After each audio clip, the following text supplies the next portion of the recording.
Mr. Messy. Mr. Messy was the messiest person you've ever met in your whole life. He looked messy because he was messy in everything he did.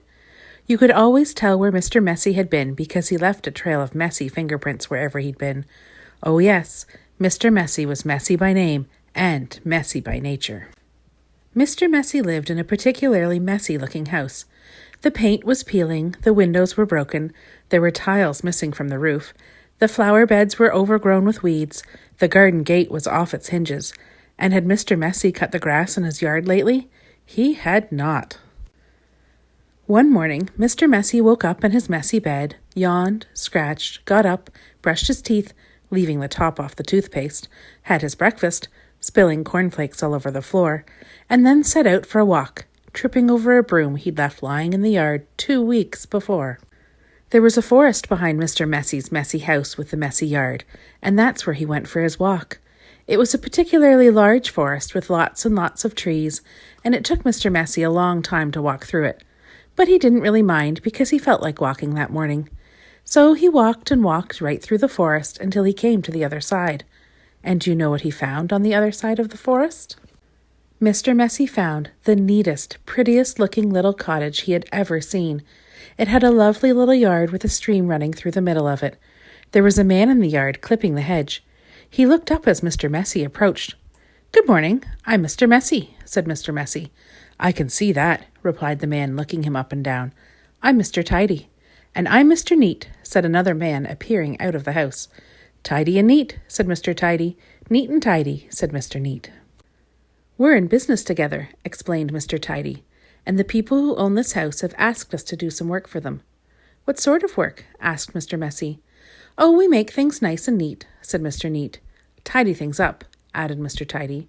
"Perhaps we could come along and do some work for you," said Mr. Neat, looking at Mr. Messy, who was looking even messier than usual that particular morning.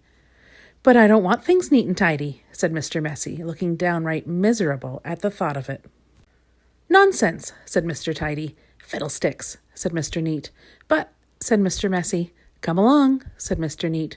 "Off we go," said Mr. Tidy. But, said Mr. Messy.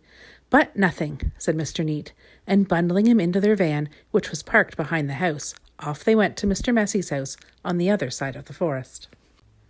"Good heavens," said Mr. Neat when he saw where Mr. Messy lived. "Good gracious me," added Mr. Tidy. "This is the messiest house I have ever seen in all my born days," they both said together at the same time. "Better do something about it," said Mr. Neat. And before Mr. Messy could open his mouth, the two of them were rushing here and there around Mr. Messy's house. Mr. Neat hoed and mowed and pruned and snipped and clipped and cleared and dug and made the yard look neater than it had ever looked before.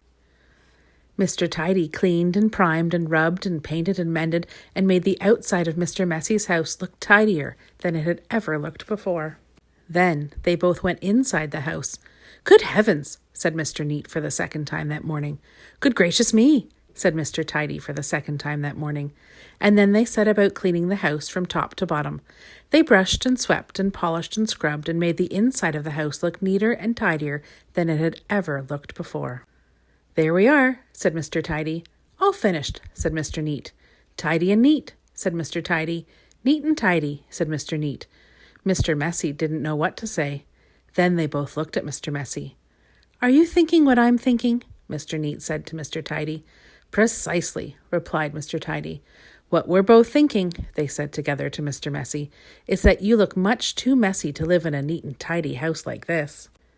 "But," said Mr. Messy. But whatever Mr. Messy said was no use, and Mr. Neat and Mr. Tidy whisked him off to the bathroom upstairs. It had been the messiest room in the house, but now, of course, was as neat as a new pin.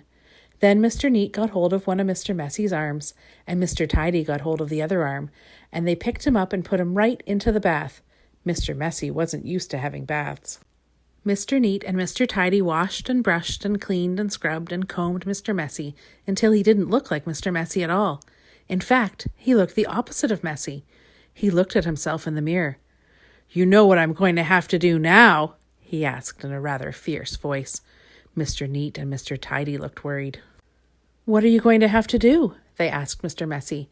"I'm going to have to change my name," said Mr. Messy. And then he chuckled, and Mr. Neat and Mr. Tidy chuckled, and then Mr. Messy laughed, and Mr. Neat and Mr. Tidy laughed, and then they all laughed together and became the best of friends. And that really is the end of the story, except to say that if you're a messy sort of a person, you might have a visit from two people. And you know what they're called, don't you?